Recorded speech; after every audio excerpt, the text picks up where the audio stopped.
Hello friends, welcome back to my channel. So today is day 6 of microeconomics. So we will be doing opportunity cost and marginal rate of transformation or MOC. What these terms mean, the brief idea I had given you in yesterday's class. You can check on that video. Today we'll be doing lots of practicals, lots of numerical questions, because unless and until you are doing practicals, these numerical questions, you cannot solve these questions in exam. Okay, so let's get started. So first of all, we'll revise what is opportunity cost. I told you that opportunity cost is opportunity lost, and whenever the question comes in exam, we have to write the next best alternative option कि जो हमें मिला हुआ है उसको मिलने के लिए हमने क्या सेक्रीफाइस किया, what has been foregone. So that is the answer. So it is the amount of another good which has been given up in order to produce a particular commodity. So I hope this concept is clear. Now we will be doing questions also. Now next is MRT or MOC, both mean the same.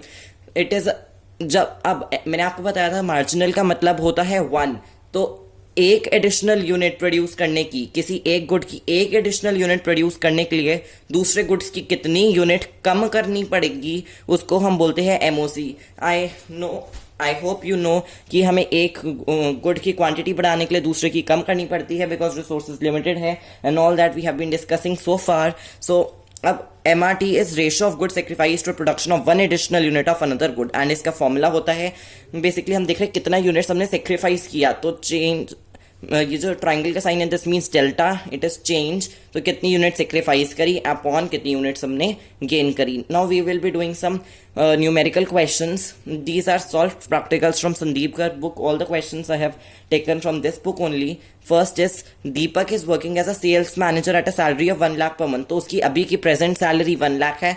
He receives 2 job offers, एक 70,000 का और एक 85,000 का. तो opportunity cost क्या होगी? It will be the next best alternative option. तो अभी 1 लाख की सैलरी मिल रही है, सो 1 लाख की सैलरी मिलने के लिए उसने क्या छोड़ा 85,000 वाली सैलरी, क्योंकि it is the best option. 70,000 वाली सैलरी भी छोड़ी, लेकिन we have to choose the best option, next best alternative option. तो answer is rupees 85,000 in this case. Now इसी कॉन्सेप्ट पे सेकंड क्वेश्चन है. जल्दी से क्वेश्चन सॉल्व करिए और बताइए. अपना आंसर जो है वो आप कमेंट्स में लिख सकते हैं. A farmer produces 100 kilogram of wheat on a piece of land. जितने रिसोर्सेज है उससे वो 70 किलोग्राम ऑफ राइस भी प्रोड्यूस कर सकता है. तो अपॉर्चुनिटी कॉस्ट क्या होगी प्रोड्यूस करने की? वीट. जल्दी से अपना आंसर कमेंट करिए, पॉज करके वीडियो आप सोच लीजिए. So the answer is 70 kg of rice. तो उन्होंने पूछा है कि वीट प्रोड्यूस करने की कितनी अपॉर्चुनिटी कॉस्ट है. I hope the question is clear. Question कहना चाह रहा है कि अभी जितने रिसोर्सेज है उससे फार्मर 100 kg प्रोड्यूस कर सकता है वीट का, उतने ही रिसोर्सेज से राइस का 70 kg प्रोड्यूस हो सकता था. तो अभी तो वो उसकी प्रेजेंट सिचुएशन क्या है? The farmer is producing 100 kilogram of wheat. तो 100 किलोग्राम ऑफ वीट प्रोड्यूस करने के लिए उसने क्या छोड़ा? 70 kg ऑफ राइस सेक्रीफाइस किया. तो opportunity cost will be 70 kg of rice. Now हम MOC के क्वेश्चंस करेंगे which are very important. Question 3 देखिए. कमोडिटी और कमोडिटी बी पॉसिबल कॉम्बिनेशंस दिए हुए हैं. We have to calculate MOC. So for one question I will show you how to do. तो सबसे पहले हम लोग ऐसे एक टेबल बनाएंगे जिसमें कॉलम्स होंगे delta B, delta A and MOC. जब आपको बहुत अच्छे से प्रैक्टिस हो जाएगी तो आप डेल्टा बी और डेल्टा ए का कॉलम स्किप करके डायरेक्ट MOC का कॉलम भी बना सकते हैं. अब सबसे पहले जो हम करते हैं, हम फर्स्ट कॉलम में, फर्स्ट रो में डेल्टा बी, डेल्टा ए और MOC कॉलम में डैश डालते हैं. I will tell you the reason why. अब फर्स्ट ऑफ ऑल इस क्वेश्चन में भी हम डैश डालेंगे. अब अगला देखिए, पहले कमोडिटी ए 0 थी, पहले कमोडिटी ए जो थी वो 0 थी, अब 1 हो गई, तो डिफरेंस आया 1 का, तो हम 1 लिख लेंगे. एंड कमोडिटी बी पहले फर्स्ट रो में 15 थी, देन 14 हो गई, तो इसलिए डेल्टा बी वाली सेकेंड रो में भी 1 आएगा. अब 1/1 तो 1 ही होता है, तो MOC हमारा इसके लिए 1 निकला। हम इसको ऐसे लिख देंगे। अब ऐसे ही सारे कॉम्बिनेशंस के लिए करेंगे, जैसे कि अब कमोडिटी A 1 था, अब वो 2 हो गया, तो डिफरेंस तो 1 का ही आया। लेकिन कमोडिटी B वाले में देखिए 14 से 12 डिफरेंस 2 का आया। तो देखिए मैंने लिख दिया है। ऐसे ही आपको कैलकुलेट करना होता है। जैसे अगले में क्या होगा, 2 से 3 पे जा रहा है, तो डेल्टा A के कॉलम में 1 लिखेंगे। 12 से 9 डिफरेंस आया 3 का, तो डेल्टा B के कॉलम में 3, तो MOC क्या निकलेगा, 3B/1A। देखिए ये ऐसे होगा। तो ऐसे ही हम सबके लिए कर लेंगे। एंड अच्छा, अब आप मेरे को एक बात बताइए कि हमने फर्स्ट कॉलम में डैश क्यों डाला था। देखिए हम जैसे हमने जब 1 वाला लिखा तो हमने कहा कि 0 से 1 पे आया है, तो 1 - 0 करके हमारे पास 1 आया। 15 से 14 डिफरेंस ऑफ 1, 1 से 2 डिफरेंस ऑफ 1, 14 से 12 डिफरेंस ऑफ 1। तो हमें एक पहले वाले जो रो है उससे कंपेयर करना होता है, लेकिन 0 और 15 जहाँ थे उसमें तो हम ऊपर उसके पहले कुछ नहीं है, तो हम कंपेयर नहीं कर सकते। तो हमेशा MOC के फर्स्ट कॉलम में हम डैश डालते हैं, डेल्टा B, डेल्टा A और MOC के कॉलम में एवरी टाइम।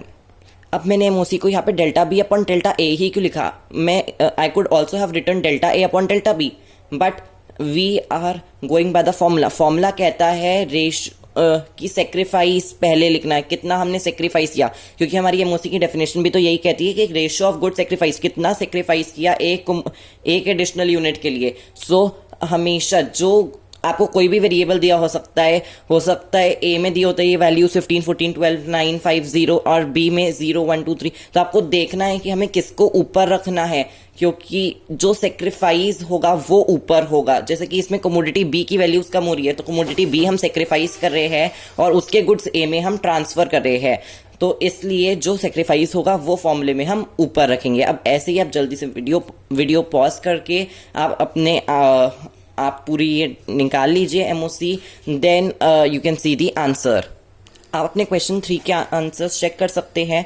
अच्छा, क्वेश्चन 4 और क्वेश्चन 5 में भी मैंने टेबल्स बना दी है। अब आप वीडियो पॉज करके इन दोनों के भी अब आंसर्स देख सकते हैं। I will provide you the answer for both of these questions together.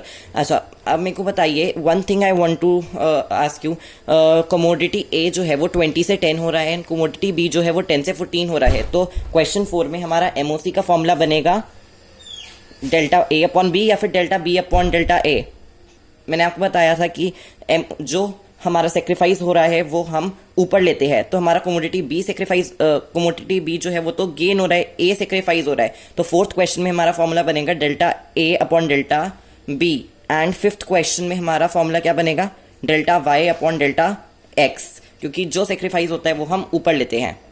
एक बात और कि हम 1, 2, 3 1B/1A को हम डायरेक्ट 1, 2B/1A को 2 ऐसे हम लिख सकते हैं। आई होप आपके क्वेश्चन 4 और क्वेश्चन 5 के भी आंसर्स बिल्कुल ठीक आए होंगे। आप मैच कर लीजिए और हमें कमेंट सेक्शन में ज़रूर बताइएगा कि आपके आंसर क्या आए, और अगर ठीक आए तो इस वीडियो को लाइक एंड सब्सक्राइब शेयर ज़रूर कीजिएगा।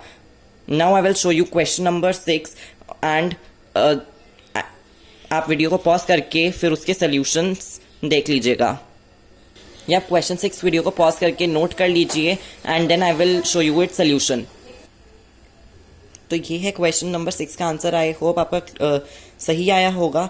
One thing I want to tell you कि आप आंसर को 6x/1y करके भी लिख सकते हैं एंड डायरेक्टली 6 भी लिख सकते हैं।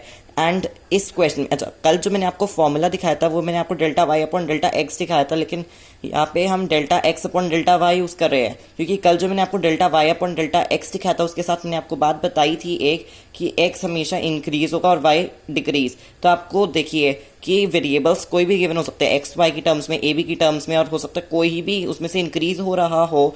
तो बेसिक तरीका पहचानने का ये है कि हम उसी के फॉर्मूले में हम किसको ऊपर रखें।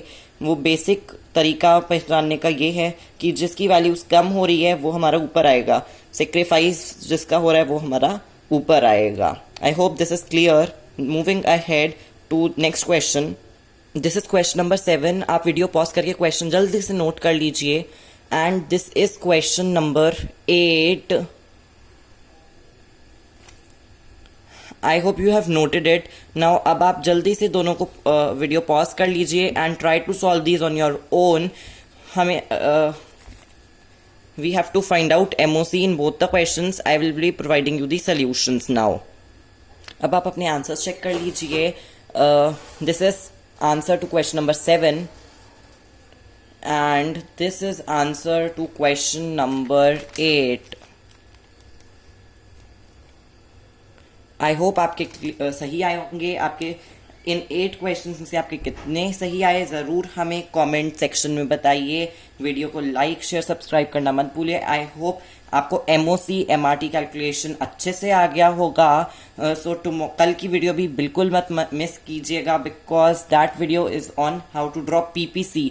आई will tell you how to draw PPC and PPF से रिलेटेड हम बहुत important shapes and concepts discuss करेंगे. अच्छा, to sum up what we have learned in MRT today. सबसे पहले हम ये देखते हैं कि किस में हमारे गुड्स सेक्रीफाइस हो रहे हैं. इसमें कमोडिटी वाई के सेक्रीफाइस हो रहे हैं, जिसके कम हो रहे हैं वो हम फॉर्मूले में ऊपर लेंगे.